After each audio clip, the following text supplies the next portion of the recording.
All time my friends, সবার কাছে একটাই অনুরোধ যে ভিডিওটা দেখার পরে যদি ভালো লাগে তাহলে অবশ্যই একটা লাইক করে দাও, কমেন্ট করো। আর বন্ধু বান্ধবীরা যারা রয়েছে, যারা মাধ্যমিক পরীক্ষা দেবে, তাদেরকে শেয়ার করো।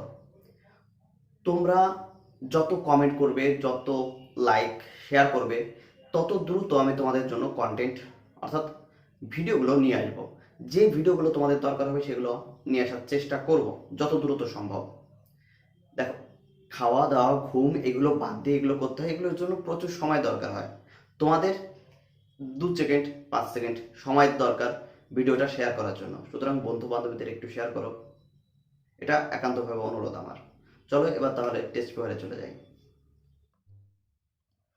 ওকে, অলরেডি মাই ফ্রেন্ডস, আজ আমরা মডেল কোশ্চেন সেট 6-এর পার্ট 2-তে 4 দাগে যে অঙ্কগুলো রয়েছে সেগুলো সমাধান করব। পার্ট 1-এ আমরা 1 2 3 করে দিয়েছি। যদি কেউ না দেখে থাকো, সে অবশ্যই প্লে লিস্ট থেকে সমস্ত পার্টগুলো দেখে নিতে পারো। 1 থেকে 15টা পার্ট আমরা করব, সুতরাং সেগুলো দেখে নেবে এক এক করে পরপর। এবার দেখো 4-এর 1-এ কি বলেছে, বার্ষিক 6% সরল সুদের হারে কত টাকার মাসিক সুদ 1 টাকা, সেটা আমাদের নির্ণয় করতে বলেছে। এবার প্রশ্নটা দেখো, প্রথমে ধরে নিলাম আসল আমাদের পি টাকা। ওকে, আসল পি ইকুয়াল টু এক্স টাকা, সুদ আই ইকুয়াল টু 1 টাকা। এটা কখন মাসিক বলেছে, তাহলে 1 মাসে। আর সময় টি ইকুয়াল টু 1 মাস, 1 মাসকে যদি আমি 12 দিয়ে ভাগ করি তাহলে আমরা বছর পেয়ে যাব। সুদের হার এটা 6%। এবার আমরা কি জানি, I equal to P R T by 100। এবার আয়ের জায়গায় প্রত্যেকটার মান বসিয়ে দিলাম। এখান থেকে আমরা যদি একটু যোগ বিয়োগ গুণ ভাগ করি তাহলে আমরা এক্স এর মানটা পেয়ে যাচ্ছি 200 টাকা। ওকে, এখানে দেখো করে দিয়েছি, তারপরে একবার তুমি নিজে চেক করে নেবে। তাহলে নির্ণয় আসল ইকুয়াল টু 200 টাকা। ক্লিয়ার? এবার তারপরে অঙ্কটা দেখছি আমি একটু, অবশ্যই একটু তুলে নেবে তুমি। যদি কোথাও অসুবিধা হয় সেটাও আমাকে জানাবে। এবার দেখো তারপর একটা কি রয়েছে, 400 টাকা 2 বছরের সমূল চক্রবৃদ্ধি 441 টাকা হলে, তাহলে এটা আমাদের সমূল চক্রবৃদ্ধি, তাই তো 441 টাকা। এবার বার্ষিক শতকরা চক্রবৃদ্ধি সুদের হার কত, সেটা আমাদের চাইছে। এবার দেখো, শতকরা চক্রবৃদ্ধি সুদের হার 8 টাকা।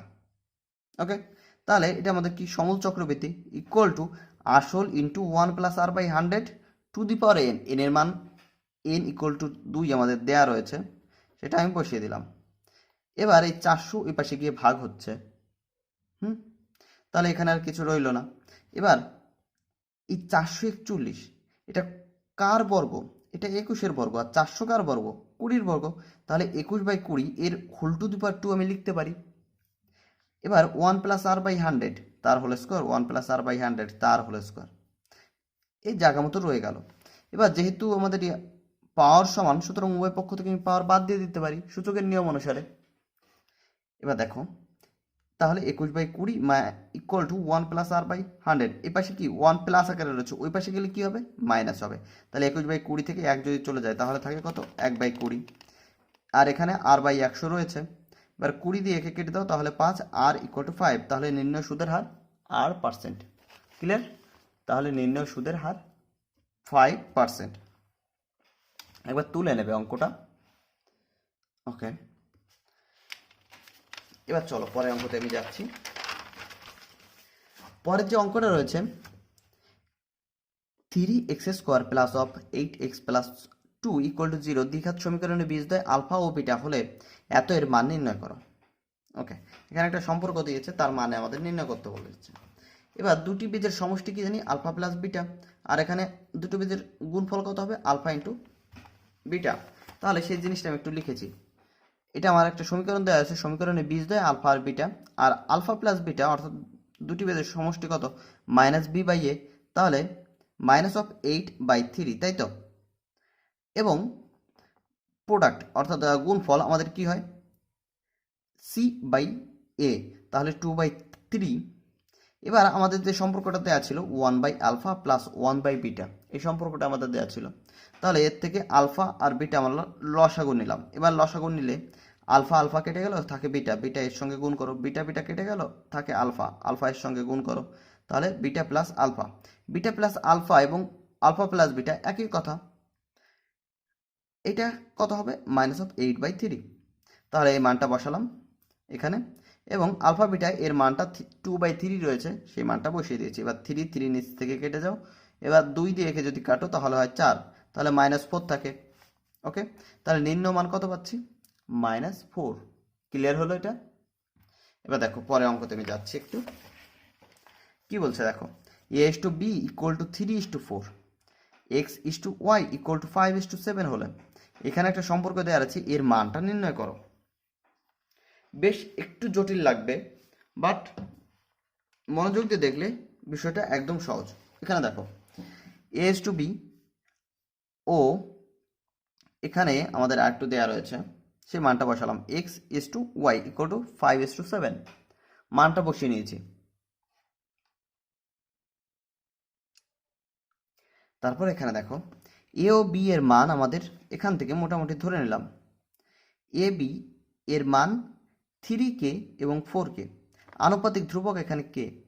এবার এক্স ও ওয়াই এর মান এখানে দেখো, এক্স ওয়াই অনুপাত রয়েছে 5 আর 7, এখানে 5p আর 7p, আনুপাতিক ধ্রুবক আমি এখানে p নিলাম। এখানে এখানে আনুপাতিক ধ্রুবক হয়তো সমান হতে পারে, নাও হতে পারে।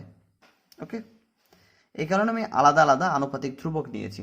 একইভাবে তুমিও নেবে, অন্য অঙ্কের ক্ষেত্রেও একইভাবে কাজ করবে। এবার দেখো এটা আমাদের দেয়া ছিল অনুপাত, তাহলে এখানে এ এক্স, এখানে আমি মান ধরেছি a = 3k, তাহলে a এর মান 3k বসালাম, x এর মান আমি বসিয়েছি 5p, b এর মান 4k, y এর মান 7p।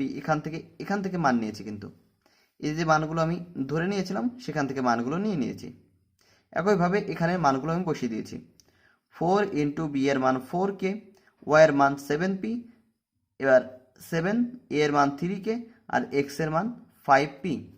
ওকে, এবার দেখো এখান থেকে একটু খেয়াল করবে ভালো করে, এখানে kp এরা তো গুণ আকারে রয়েছে, এখানে কি kp গুণ আকারে রয়েছে, তাহলে kp আমি কমন নিয়েছি।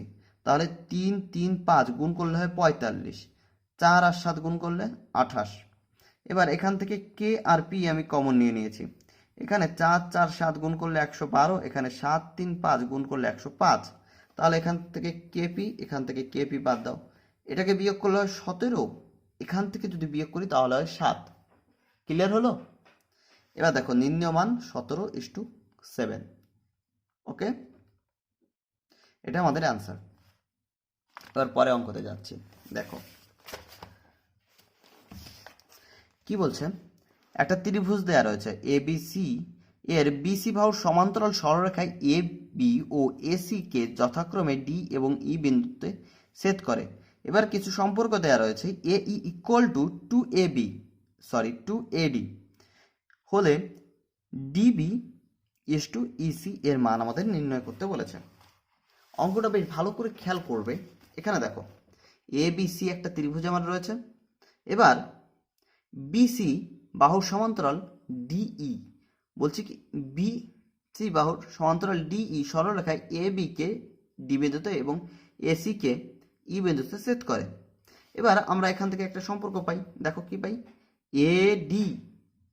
AD বাই BD, অর্থাৎ এদের অনুপাত, আর AE বাই EC, যেহেতু আমি এইটার সাথে এইটা নিয়েছি এই বাহুটা, সুতরাং এই বাহুটার সঙ্গে এই বাহুটা নেব। ওকে, যদি আমি ঘুরিয়ে নিতাম তাহলে এদেরও আমি ঘুরিয়ে নিতাম। ক্লিয়ার? অনুপাত যে কোনো একভাবে নেব। এবার দেখো আমি এই অঙ্কের প্রয়োজন অনুসারে এই অনুপাতটা আমি নিয়েছি, অন্য অনুপাতও নেওয়া যেতে পারে এবং সেক্ষেত্রেও মিলবে, একটু ঝামেলা হবে। এবার দেখো AD AE = 2AD আমাদের দেয়া ছিল, সেখান থেকে আমি AE এর বদলে মানটা বসিয়ে নিয়েছি। এবার AD আর AD এখান থেকে কেটে গেল। এবার EC এখানে আমি যে উপরে গিয়ে গুণ হবে পরবর্তী ক্ষেত্রে। এবার দেখো তাহলে এখানে রইল কত, 1 আর এখানে 2, তাহলে 1 BD আর এখানে 2/EC ছিল। এবার এই EC এখানে গিয়ে গুণ হবে, অথবা এই BD এখানে গিয়ে গুণ হবে, আর 2 এই পাশের নিচে চলে আসবে। আমি তাই করেছি, 1/2, 2 এই পাশে চলে এসেছে। এবার BD এই উপরে গিয়ে গুণ হয়েছে, তাহলে এখান থেকে কি বলতে পারি, BD is to EC equal to 1:2। Clear হলো? তাহলে নির্ণয় অনুপাত 1:2, নির্ণয় অনুপাত 1:2। একটু তুলে নেবে অঙ্কটা অবশ্যই। এবার পরের অঙ্কটা দেখো কি বলেছে। ও কেন্দ্রীয় বৃত্তের এবি ও সিডি যা দুটির দৈর্ঘ্য সমান। এবার একটা কোণ দেয়া রয়েছে, এ ও বি কোণ ইকুয়াল টু 60 এবং সিডি ইকুয়াল টু 8 সেমি হলে বৃত্তের ব্যাসার্ধের দৈর্ঘ্য কত? ব্যাসার্ধ আমাদের চেয়েছে। এর ব্যাসার্ধের দৈর্ঘ্য 8 সেমি হবে, কিন্তু এখানে পুরো প্রসেসটা দেখাতে হবে তোমাকে।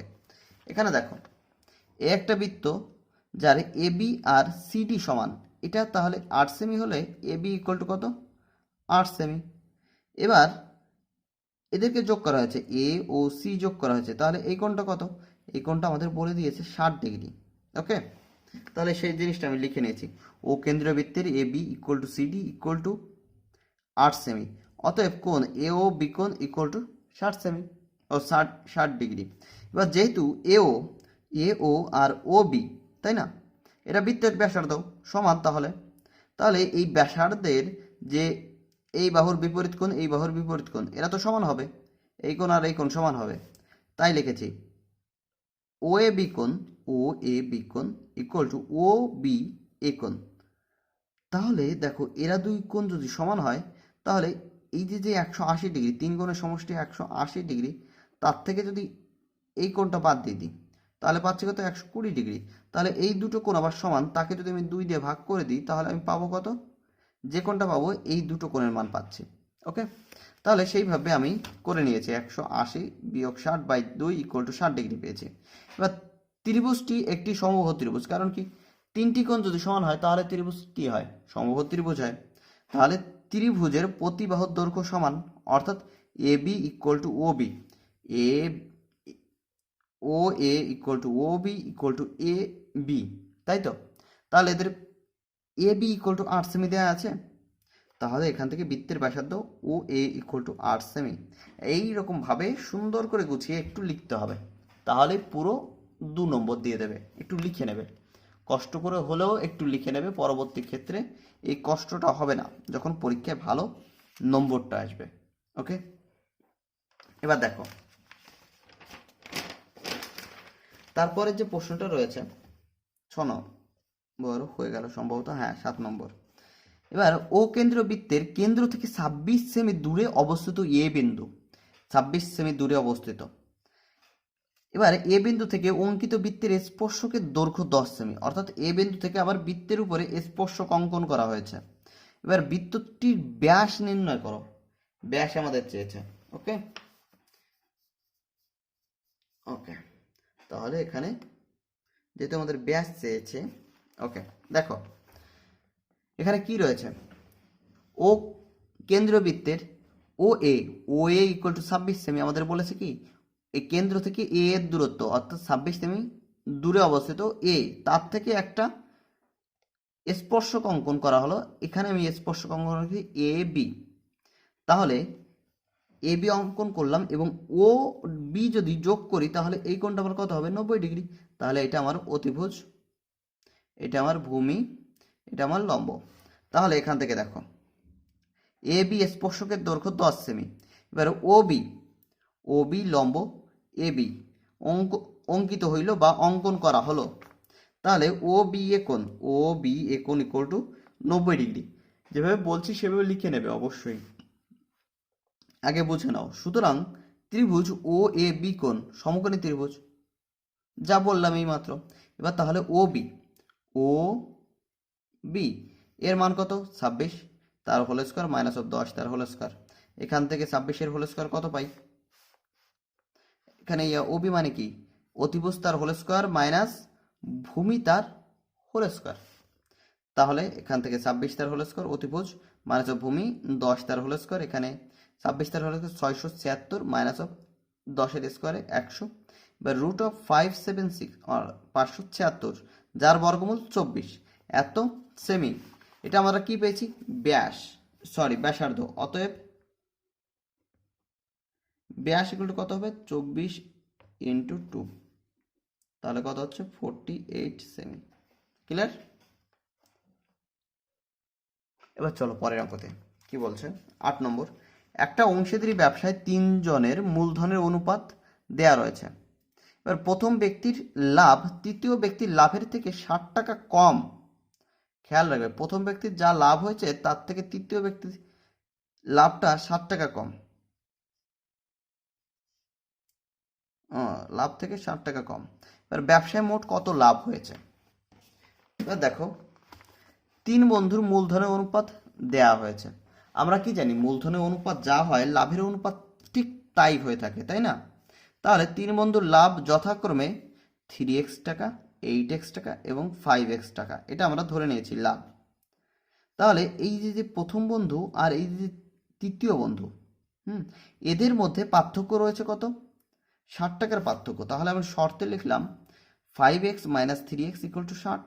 তাহলে এখান থেকে 2x ইকুয়াল টু 60, তাহলে x ইকুয়াল টু কত? 30।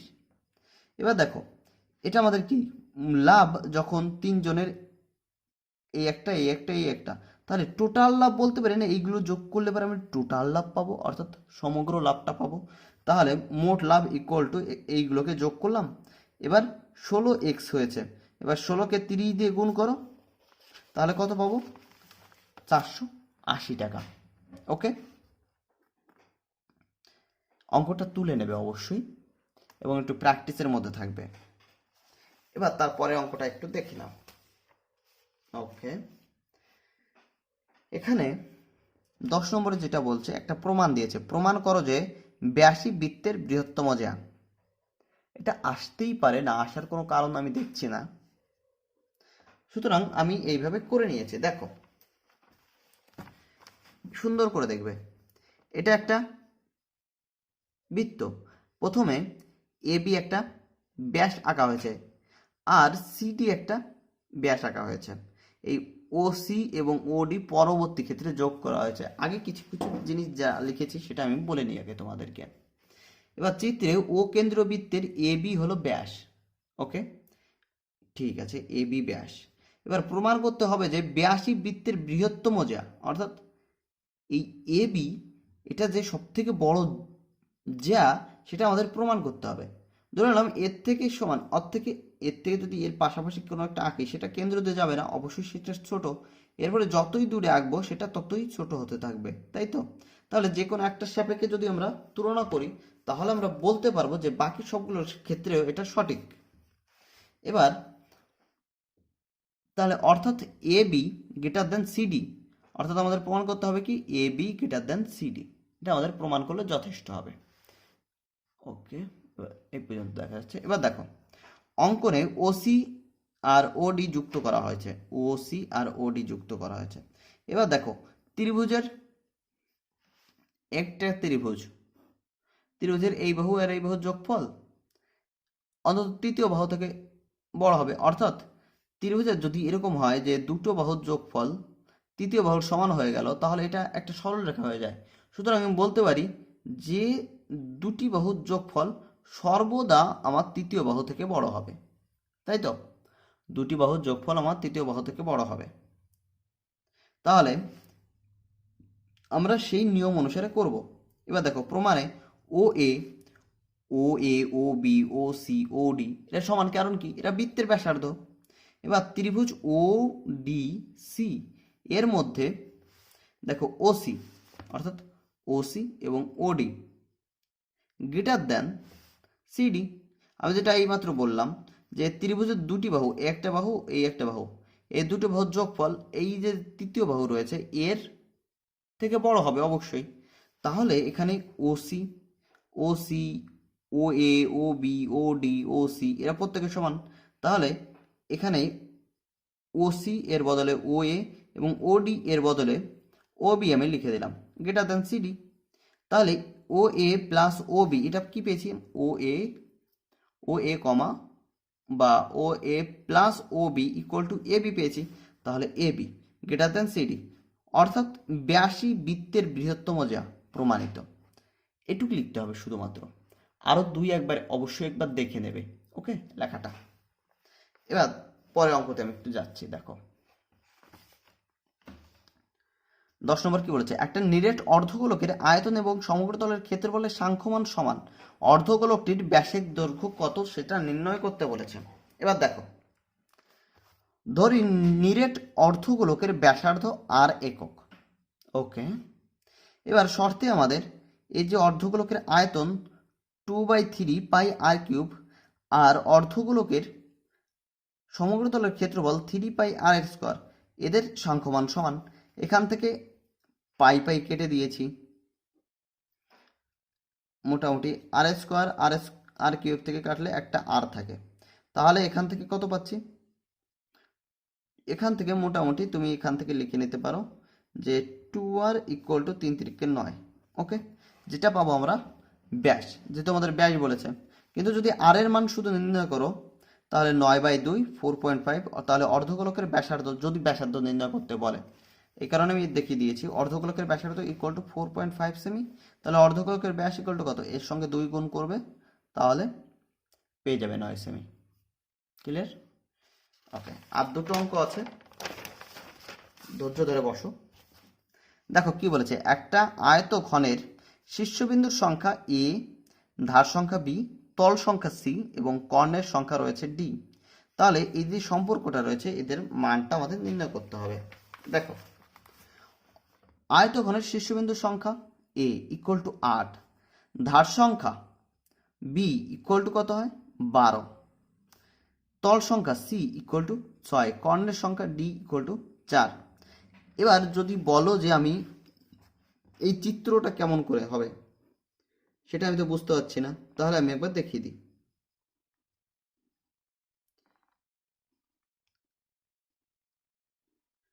এখান থেকে যে বাহুগুলো আমি এঁকেছি, কটা বাহু এঁকেছি, টোটাল দেখো 12টা বাহু।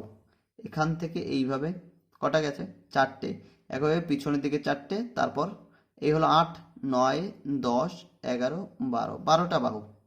অর্থাৎ এখানে ধার সংখ্যা বি ইকুয়াল টু 12, তল সংখ্যা কত, উপরে একটা তল নিচে একটা তল, এই পাশে একটা তল এই পাশে একটা তল, আর এই সামনের দিকে একটা তল ওই পাশে একটা তল, এই টোটাল হলো 6টা তল।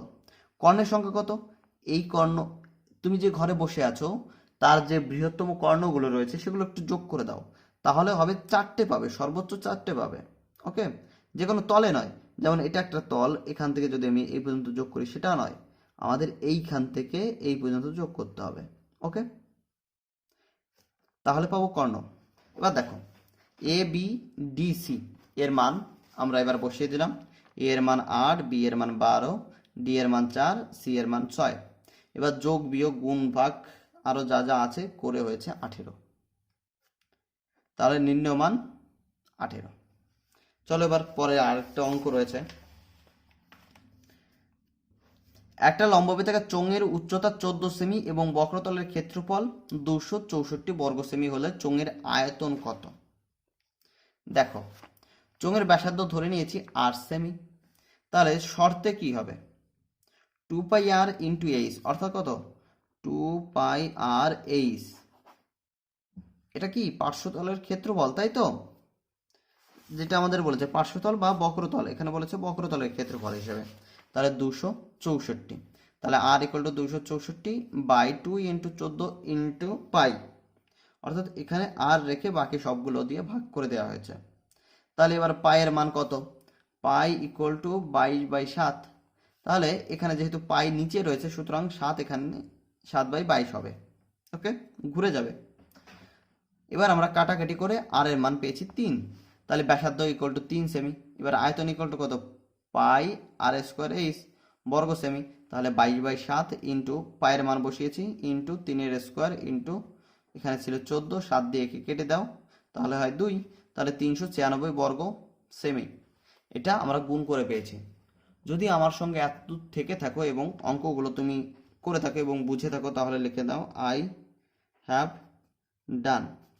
যদি কোথাও কোনো অসুবিধা থাকে সে অঙ্কগুলো আমাকে জানাতে পারো।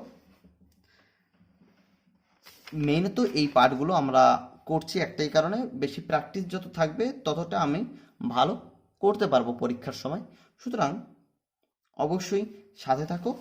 আর মডেল কোশ্চেন 6 পর্যন্ত পুরোটা হয়ে গেছে এবং 15 পর্যন্ত অলরেডি আমি আপলোড করে দিয়েছি, প্লে লিস্টে সমস্ত কিছু পেয়ে যাবে। পার্ট ওয়ানগুলো দিয়ে দিয়েছি, এবার এখন থেকে পার্ট টুগুলো দেওয়া শুরু করেছি। যারা পরবর্তী ক্ষেত্রে আসছো তারা সমস্ত ভিডিও পেয়ে যাবে 1 থেকে 15টা পর্যন্ত, পরপর part one part two part one part two part two, এইভাবে সমস্ত পার্টগুলো পেয়ে যাবে তুমি। সময় মতো অবশ্যই দেখে নিও, দরকার মতো ডাউনলোড করেও দেখে নিতে পারো। সবাইকে অসংখ্য ধন্যবাদ। আবার দেখা হবে, আবার কথা হবে পরবর্তী ভিডিওতে।